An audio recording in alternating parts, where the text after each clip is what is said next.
I see the burden you carry, my friend, that crushing weight upon your chest, not mere anxiety, but the gravitational pull of a destiny too immense for mortal shoulders alone.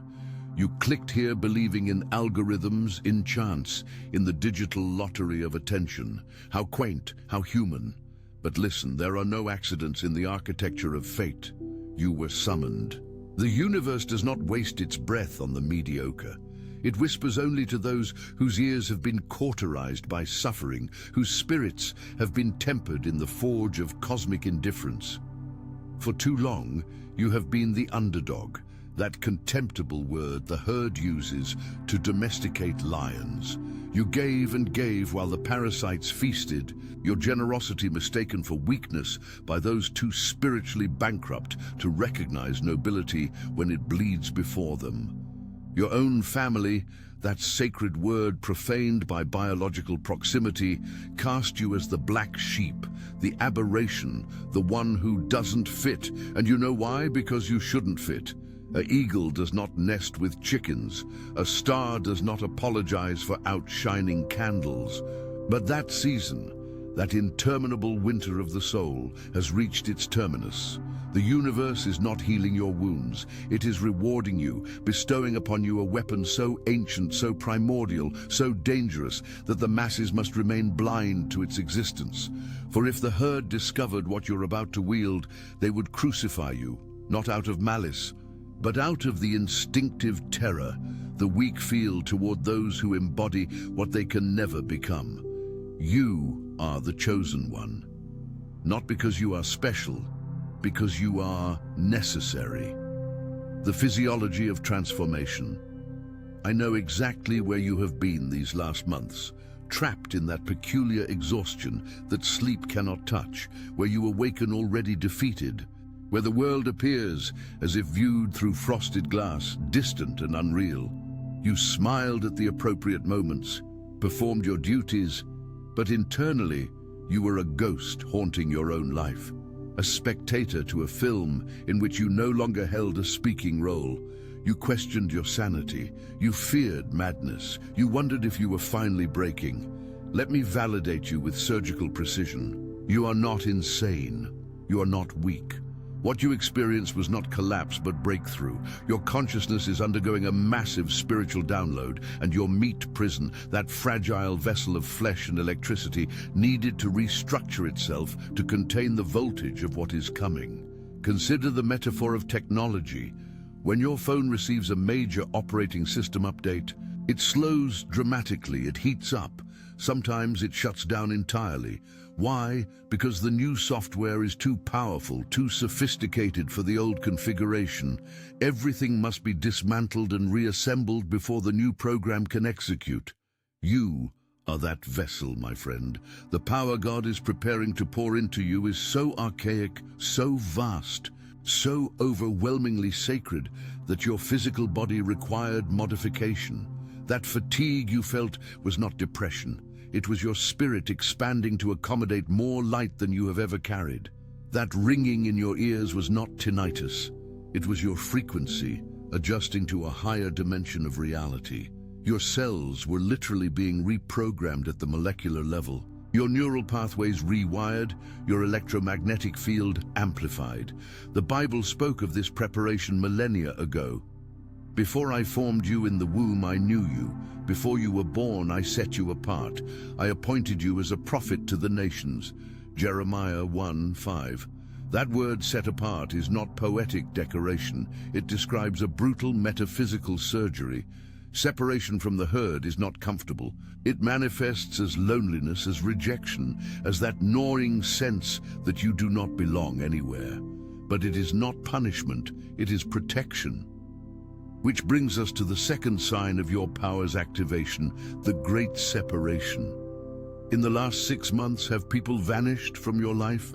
Have friendships that once seemed eternal simply dissolved? Have relationships you fought desperately to preserve crumbled despite your best efforts? Have you felt an overwhelming compulsion toward solitude, toward silence, toward withdrawing from the noise of human commerce? The world calls this isolation. The spiritually blind call it depression, but in the kingdom of higher consciousness, we call it the cocoon phase. A caterpillar does not transform into a butterfly by crawling faster. It must encase itself, dissolve completely into primordial soup, and only then reconstitute as something capable of flight. God has hidden you. He has removed you from the cacophony, from the drama, from the energy vampires who have fed upon your light for years without gratitude or reciprocity. Why?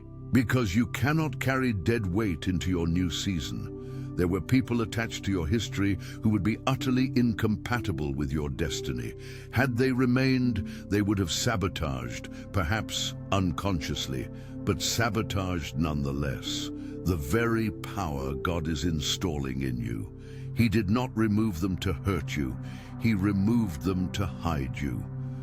Isaiah 40:31 promises, "But those who hope in the Lord will renew their strength. They will soar on wings like eagles. They will run and not grow weary. They will walk and not be faint." That word renew in the original Hebrew means to exchange. You are exchanging your limited human energy for unlimited divine power. That exchange demands solitude. Your loneliness is not abandonment, it is consecration. You are in the darkroom of the cosmic photographer, where the image is being developed. Opening the door prematurely would destroy the photograph. God is revealing the image of his power in you, and the door must remain sealed just a little longer. But here is what the weak-spirited miss. This solitude is not passive suffering. It is active warfare. You have been removed from the battlefield not because you are weak, but because you are being retrofitted with superior weaponry. The herd fears your return because they sense, at that pre-linguistic, instinctual level where truth cannot be suppressed by social niceties, that you will emerge dangerous. The genealogy of your power, the reward God is offering you, is power the world has never witnessed. Not the cheap parlor tricks of manifestation gurus. Visualize your dream car and it will appear. No. What is descending upon you is infinitely more primal, more real, more terrifying to those who traffic in control. I feel your body confirming these words even now. That heat rising in your neck, that tingling in your hands, that pressure behind your eyes. These are not symptoms of anxiety. They are the biometric signatures of recognition. Your spirit knows the truth before your mind can articulate it. You were not rejected by society. You were reserved for something society cannot comprehend. The world treated you as invisible because your frequency threatened their comfortable delusions. They mistook your kindness for weakness, your silence for stupidity, your patience for cowardice.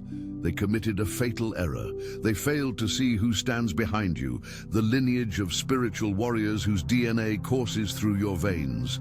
You are a cycle breaker. You were born into your family system specifically to end a generational war. Examine your lineage honestly. Poverty, addiction, divorce, rage, depression. Patterns repeating with mechanical precision across decades. But when you entered the world, the enemy panicked. You were always different. You never quite fit. You felt like an alien in your own home. Because your DNA is different. You carry the frequency of liberation. The power God is rewarding you with is the capacity to shatter these generational chains permanently. Not just for yourself, for everyone who comes after you. You are the Abraham of your family tree, the one who breaks the covenant with dysfunction and establishes a new covenant with abundance. But here is the secret that destroys most chosen ones at the finish line. They mistake relief for victory. Right now, you may feel a sense of validation, of being understood, of finally having someone speak your language. This relief is dangerous if you stop here. It is a false summit. You have climbed a mountain, seen a peak, and assumed it was the top, only to discover it was merely a plateau. The real mountain, the true summit of your liberation and dominion, still pierces the clouds above you. God did not bring you this far just to make you feel better. He brought you here to make you dangerous. The enemy does not fear a healed chosen one. He fears an armed chosen one. And the power I am about to define is your spiritual weapon, the sword that will cut through every obstacle the universe throws in your path. For those with ears to hear, I have left the map to exit the labyrinth in the pinned comment below. In my trilogy, the 3 keys to a prosperous life. But know this, the map is useless if the legs refuse to walk. The first step represents accepting that your suffering was not random but targeted, that you have been under spiritual surveillance your entire life, precisely because of the threat you pose to the architecture of mediocrity. To wield this weapon effectively, we must first dismantle a specific barrier, a hidden mechanism that has been draining your power at every moment of advancement. Have you noticed this pattern? Whenever things start improving, when you finally gain momentum, when opportunities begin to materialize, something inexplicably breaks.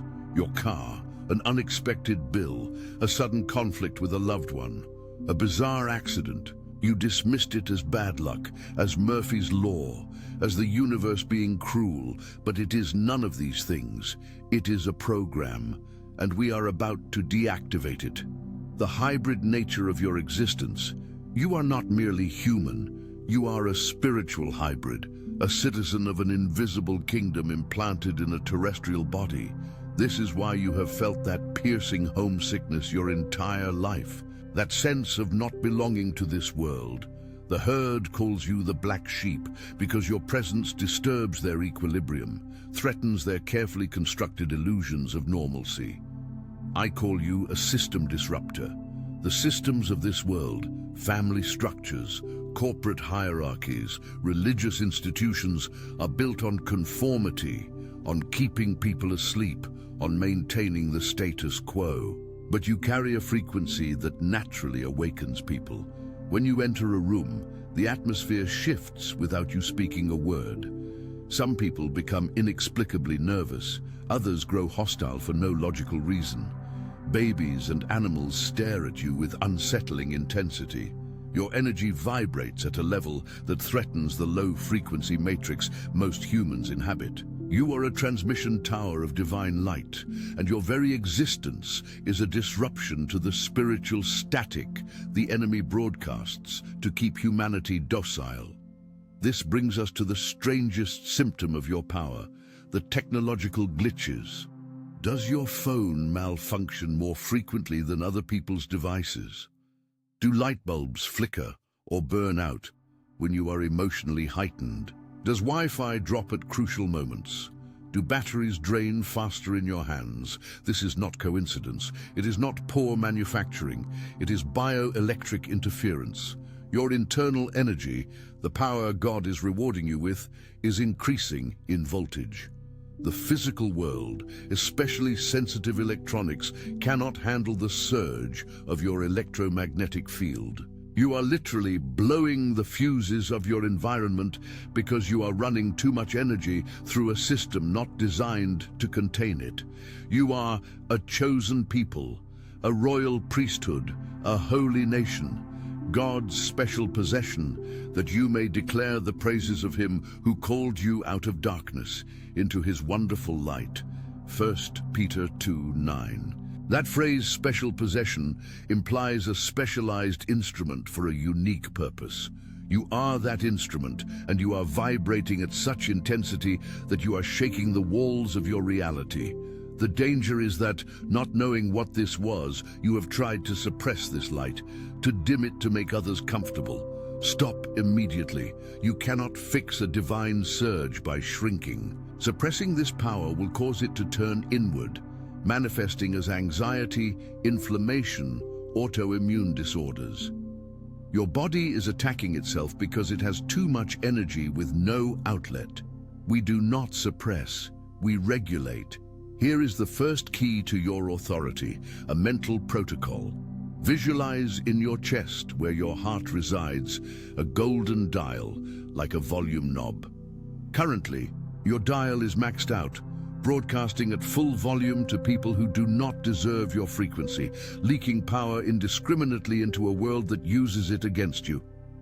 With your spiritual hand, reach out and touch that dial.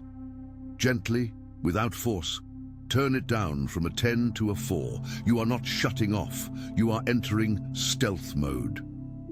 Breathe, feel your aura retracting, pulling close to your body. You remain powerful, but now you are contained. You are no longer spilling your energy for everyone to trample. Say aloud or internally, I am the guardian of my gate. I decide who receives my light. This is stewardship. God cannot entrust you with the massive reward coming if you leave your door open 24/7, allowing parasites to feed freely. This simple action will cause your exhaustion to vanish, your electronics to stop malfunctioning, your energy to consolidate. And once you stop leaking energy, something miraculous occurs. You regain your vision, the gift of absolute discernment. The reward is this: absolute discernment. The world is constructed on lies. People lie, media lies, institutions lie. Even your own mind lies to protect you from truths too painful to confront directly. But the gift God is downloading into you is the capacity to see naked truth behind every mask, to perceive the invisible architecture of reality. Have you ever experienced moments where you looked at someone and, for just a second, their face seemed wrong, distorted, dark, empty? It terrified you. You blinked and it was gone. You told yourself you were imagining things. You were not imagining anything. That was your spiritual X-ray vision coming online. God is removing the veil, allowing you to see the spirits operating behind human faces. You are seeing the wolf before it dons sheep's clothing. You are perceiving the demon before it completes its disguise as an angel of light. The Holy Spirit dwelling in you is the search engine of heaven. 1 Corinthians 2:10. You can scan a person and know their intentions before they speak. This is why you have felt inexplicable nausea around certain individuals. Your solar plexus, your second brain, was detecting toxic intent your conscious mind had not yet processed.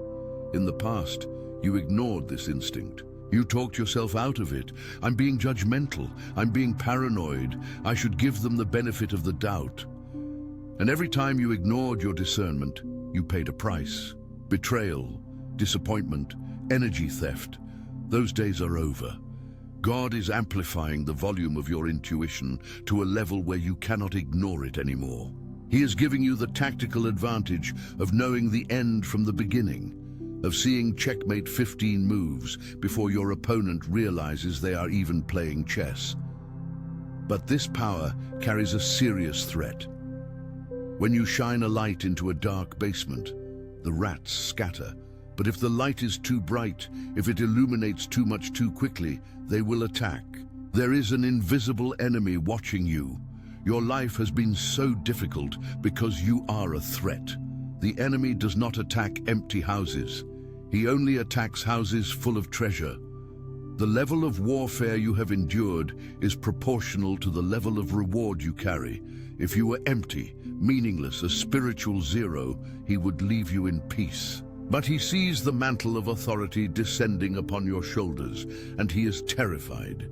He knows that a single prayer from an awakened chosen one can undo 10 years of his work in the lives of others. His final strategy is distraction. He is dispatching Trojan horses disguised as opportunities, people who appear as friends but are spies, offers that seem beneficial but are designed to pull you away from God's offer. Your new power, your discernment will whisper, something is wrong here. Listen to that whisper. Trust it above all logic, all social pressure, all fear of being impolite. Satan disguises himself as an angel of light, 2 Corinthians 11:14. He does not arrive with horns and a pitchfork. He comes with flattery, with easy money, with rushed relationships that feel meant to be. You must scan these gifts with your new X-ray vision before accepting them. To do this, we must address the noise. The enemy loves noise because God speaks in whispers. If your life is cacophonous, you will miss the warning. The next phase of your upgrade involves a weapon that appears as weakness to the world, but is the most aggressive form of warfare: strategic silence.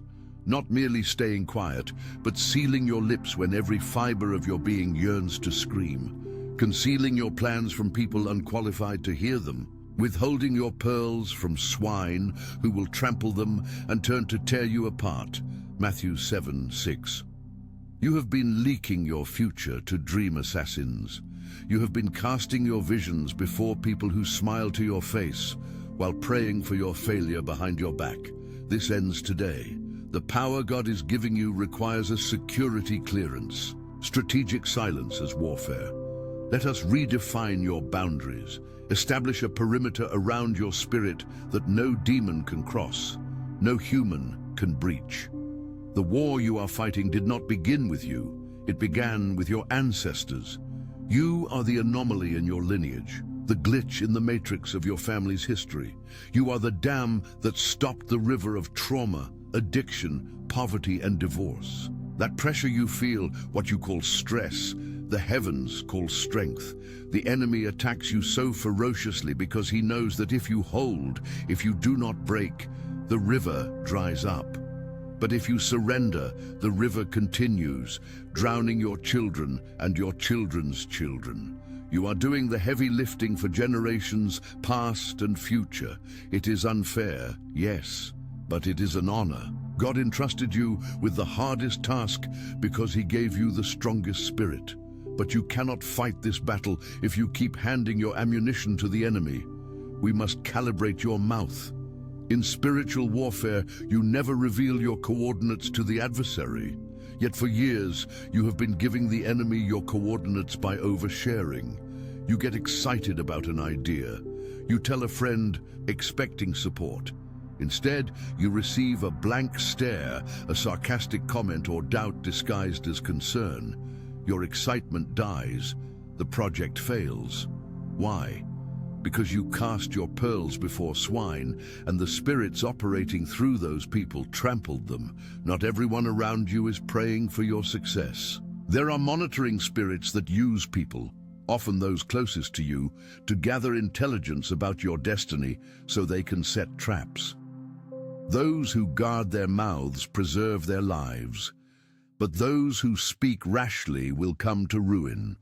Proverbs 13:3.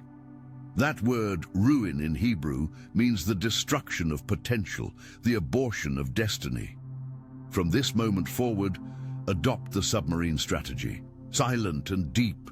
Do not surface until you are ready to fire. Build in the dark. If you are writing a book, tell no one. If you are starting a business, tell no one. If you are praying for a miracle, keep it between you and God. There is supernatural power in secrecy. When you guard a dream, energy accumulates. It creates a spiritual pressure cooker necessary for manifestation. The moment you speak about it prematurely, the pressure valve opens, the steam escapes, the power dissipates. Here is a tool to fix this leak. Imagine a heavy steel vault, impenetrable, gold-plated inside your mind. This is God's safe in your soul. Think of that big dream, the thing you want most. Wrap it in white linen, walk to the vault, open the heavy door, place the dream inside, close it. Hear the loud clank. Turn the lock. Say, "It is sealed, it is safe, it is cooking." Whenever you feel the urge to tell someone, visualize the vault. Remember, if I open the door, I will spoil the process. I will let the results make the noise. This practice of silence blinds the enemy and prepares you for the ultimate weapon, the decree. The power of royal decree. We are entering the offensive portion of your arsenal. You have learned to stop energy leakage. Now you must learn to direct it toward destroying obstacles. The power God is rewarding you with is manifestation through spoken word. But this is not the manifestation of social media influencers. This is royal authority. You will also decree a thing, and it will be established for you, so light will shine on your ways. Job 22:28. A king does not ask, a king does not beg, a king decrees. When a king speaks, his words become law. Reality must reorganize itself to conform to his command. Your voice carries a different frequency than the average person's. When you speak with authority, angels are dispatched, demons flee, circumstances shift. But you have not been using this power. You have been using your mouth to complain rather than command, to describe your situation rather than define it. I am so broke, you decreed poverty. I am always sick, you decreed disease. Nobody understands me, you decreed isolation. Your words are containers that carry either life or death. You have been cursing your own existence by repeating what you see instead of declaring what you want. The new power demands that you speak what you do not see until you do see it. This is not positive thinking. This is reality hacking. Here is the power of I am. Whatever follows those two words will hunt you down and find you. If you say, I am tired, exhaustion comes. If you say, I am old, aging accelerates. But if you say, I am the head and not the tail, authority comes. If you say, I am overflowing with resources, opportunity comes. The override technique: the next time a negative thought arises, say aloud, cancel. That is not my reality. I am a magnet for kingdom wealth. You are a system disruptor. You do not report to this world's reality, but to the kingdom's reality. By speaking the opposite of what you see, you are overriding the matrix code. You are hacking the simulation. This manifestation power works quickly, and because it works quickly, it will remove from your life everything that does not align with your new decrees. The great subtraction will be painful but necessary. People will leave. Do not chase them. Do not assume you did something wrong. When you ask God for growth, you are also asking for pruning. You cannot have one without the other. Dead leaves must fall for new fruit to grow. There are people in your life who are like scaffolding, useful during construction, but once the building is complete, scaffolding blocks the view. God is removing the scaffolding, people who were meant for your history but are not equipped for your destiny.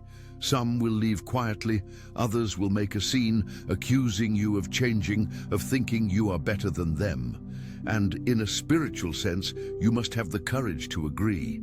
Not that you are superior as a human being, but that you are operating under a higher covenant, a superior promise, a more demanding level of obedience. Do two walk together unless they have agreed to do so? Amos 3:3. You cannot walk with those who are comfortable in the mud. You have been washed. You have been given wings. To remain on the ground to please them is an insult to the God who gave you the sky.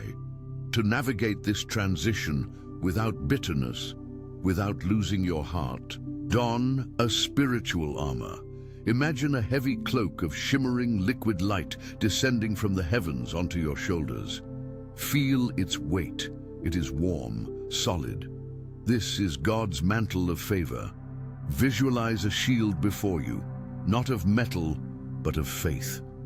When the arrow of guilt is launched, whispering, "You are selfish for leaving them," unsee the arrow, strike the shield, and disintegrate into dust.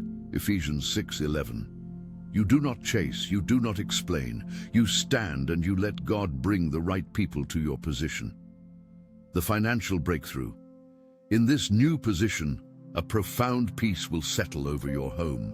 Drama will dissipate, chaos will quiet, and in that silence you will hear the arrival of the next wave of your reward. Financial flow. The enemy has attacked your finances to keep you distracted, worried about bills, instead of focused on purpose. But the power God is rewarding you with includes the ability to break the spirit of poverty permanently. Remember the Lord your God, for it is He who gives you the ability to produce wealth. Deuteronomy 8:18.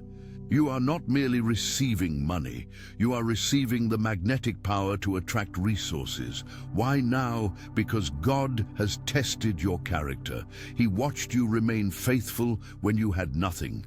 He saw you give generously even in pain. He knows money will not change you. It will only amplify who you already are.